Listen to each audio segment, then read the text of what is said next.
باهintaba galabta waxaan idinku yeedhay inaan waxoogaa war idinka siiyo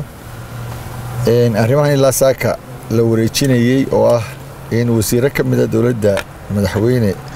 Axmed Maxamed Maxamuud Siilaan iyo Sacasileen waxa la socotaan inaynu nahay dal dimuqraadi ah waynu ku jirno seasonkii loolanka madaxnimada qaranka ee loo tartamayay hadiya jeerna waxa iska leedahay mawsimkaas wuxuu leeyahay dabaylo ama caasifadu leeyahay dadka kiciya loolan baa lagu jiraa loolankaasuna wuxuu u dhacayaa si dimuqraadi ah oo xaq ah oo cadaalad oo xalaal ah hadii la yiraahdo iscasilaada ay sacasileen qaar ka mid ah wasiiradu macnaheedu maaha in dawladdii dhibaato iyo khalkhal kale midna soo galay ama hawshii qaranka ay u haysay in wax dhibaato ka jiraan laakiin waxa weeyaan arrin ay keentay loolanka siyaasadda oo nimba sidoo uu arkay inuu u gacan banaanaan karo inuu u gacan banaanaado loolankiisa ama musharaxnimadiisa xaq buu u leeyahay inuu door bido haddii uu isku wadi kari waayo shaqada uu qaranka u hayo iyo loolanka uu ku jiro taasuna waxay cadeynaysaa hadaladii ragiisa casile ay yiraahdeen inay u madax banaanayaan muxuu ahaay loolankooda taasuna wax alla waxay u dhimaysaa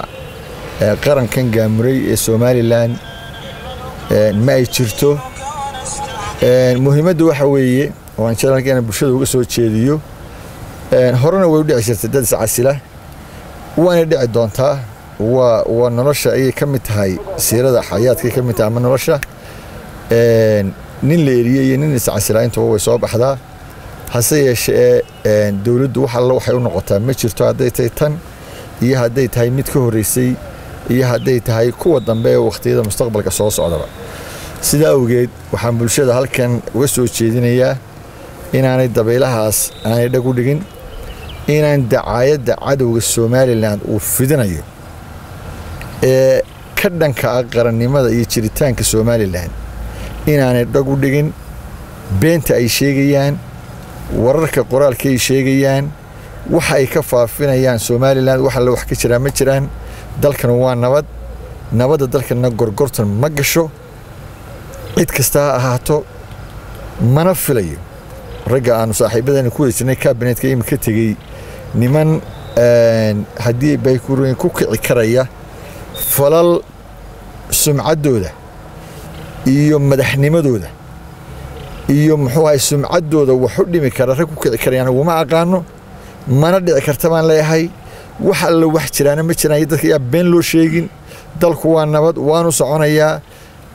horena waxa uu maqashay xilku waa meerto ninna uu ka baxanina uu soo gelayaa waanay buuxsamaysaa hadii la yiraahdo madaxweynuhu xaq u leeyahay jagadii banaanatay inuu buuxiyo marka waxaan leeyahay nabad iyo naruuro iyo tartan la galo in muxuu ahaayay lagu seexdo lagu soo tooso saaxiibaday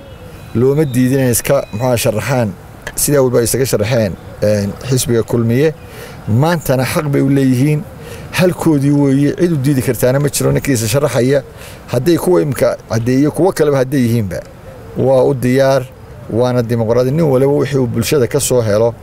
iyo dadka codka bixinaya ayuunbay ku xirantay inuu ama soo baxo ama ku dhaco